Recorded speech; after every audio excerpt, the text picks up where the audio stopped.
Hi friends, ఈరోజు మళ్ళీ మీకోసం సింపుల్ అండ్ టేస్టీగా అయిపోయే స్వీట్ చూపించబోతున్నాను. ఇంట్లో ఉన్న సేమియాతోనే సేమియా కేసర్ చేసేస్తాను. సేమియా కేసర్ చేస్తున్నాను, చాలా బాగుంటుందండి.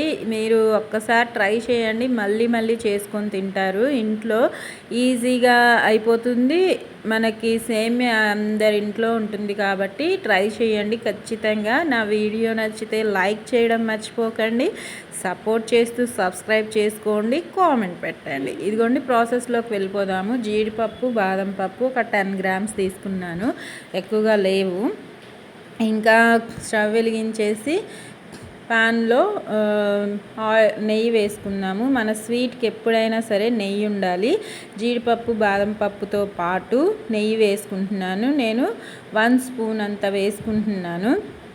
పెద్ద స్పూన్ తోటే 1 స్పూన్ అంతా వేసుకొని ఇవి కాస్త ఫ్రై అయిన తర్వాత హై ఫ్లేమ్లోనే పెట్టుకున్నాను. ఫ్లేమ్ అయితే దగ్గరే ఉన్నాను కాబట్టి ఫ్లేమ్లో పెట్టుకొని చక్కగా ఇవి ఫ్రై అయ్యేంత వరకు లైట్గా కలర్ మారితే సరిపోతుంది. ఎందుకంటే మనం సేమియా ఫ్రై చేసేటప్పుడు ఫ్రై అయిపోతాయి, మరి డీప్గా ఇప్పుడే చేయొద్దు. ఇంకా దీనిలోనే 1 కప్ అంత సేమియా వేసుకుంటున్నాను. వేసేసుకొని అది కూడా బాగా ఫ్రై అయ్యేంత వరకు ఇప్పుడు మాత్రం లో ఫ్లేమ్లోకి మార్చేసుకోండి.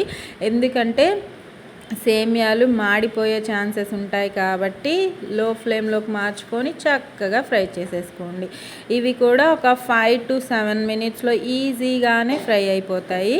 ఇవి కూడా ఇదిగో చూడండి, కలర్ మారింది కదా. ఇలా కలర్ మారి ఫ్రై అయిన తర్వాత 2 కప్పుల వాటర్ వేస్తున్నాను. సేమియా ఏ కప్పుతో వేసానో అదే కప్పుతో వాటర్ కూడా వేసుకుంటున్నాను.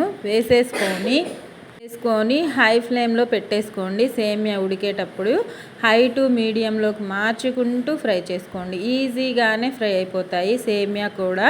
ఇంకా ఒక 10 మినిట్స్లో ఇదిగో చూడండి, టెక్స్చర్ ఇలా ఉంది. ఇలా ఉడుకుతూ ఉన్నప్పుడు చూడండి, సేమియా అయితే బాగా కుక్ అయిపోయింది. ఈ టైంలో నేను పంచదార 3/4 కప్పు వేస్తున్నాను. మీరు స్వీట్ ఎక్కువ తినే వాళ్ళు ఉంటే 1 కప్ అంత వేసుకోండి. నేను వేసే స్వీట్ అయితే కరెక్ట్గా సరిపోతుంది. కప్పుకి 3/4 కప్పు పంచదార సరిపోతుంది. వేసేసుకొని పంచదార దగ్గర పడేంత వరకు కలుపుతూ దగ్గరే ఉండి హై ఫ్లేమ్లో పెట్టుకోండి కాస్త కరిగేంతసేపు. పంచదార కరిగాక మాత్రం మీడియం ఫ్లేమ్లో మార్చుకొని చక్కగా కుక్ చేసేసుకోండి. నేను కలర్ కోసం అయితే food colour yellow colour use చేస్తున్నాను. మీరు వద్దు అనుకుంటే స్కిప్ చేయండి, ఇబ్బంది ఏం లేదు. నేను కలర్ కోసం మాత్రమే వేస్తున్నాను. మీకు నచ్చితే వేసుకోండి, లేకపోతే లేదు.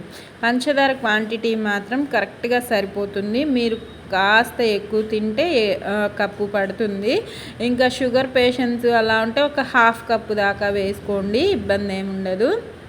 ఇదిగోండి, పంచదార పాకం రెడీ అయిపోయింది కదా. అంటే సేమియాతో పాటు పంచదార కూడా కరిగిపోయి మన సేమియా దగ్గర పడిపోయింది. ఈ టైంలో నెయ్యి ఇంకొక 1/2 స్పూన్ వేసాను. నెయ్యి ఫ్లేవరు డామినేట్ చేస్తుందన్నమాట స్వీట్లో. మనకి టెక్స్చర్తో పాటు టేస్ట్ కూడా యమ్మీగా ఉండడం కోసం నెయ్యి కంపల్సరీ యూజ్ చేయాలి. అప్పుడే మనకి టేస్ట్ బాగుంటుంది. ఏ స్వీట్లో అయినా సరే నెయ్యి వాడి చేయండి. మీరే నాకు కామెంట్స్లో టేస్ట్ గురించి చెప్తారు, అంత బాగుంటుంది. సేమియా కేసర్ అయితే ఇంకా రెడీ అయిపోతుంది. ఒక 10 మినిట్స్ లో ఫ్లేమ్లో కాస్త దగ్గర పడేంతసేపు ఉంచేసుకోండి, రెడీ అయిపోతుంది. సూపర్ స్వీట్ అండి. ఇంట్లో ఉన్న ఇంగ్రీడియంట్స్ తోటే మనకి స్వీట్ తినాలనిపించినప్పుడల్లా ఇలా చేసుకోండి. టేస్ట్ బాగుంటుంది, మనకి సాటిస్ఫాక్షన్ ఉంటుంది. ఇంకా వేరే బయట నుంచి తెచ్చే ఇంగ్రీడియంట్స్ ఏమీ లేవు కదా. నా వీడియో నచ్చిందా? తినాలనుందా స్వీటు? త్వరగా చేసుకోండి, తినండి, ఎంజాయ్ చేయండి. Bye friends.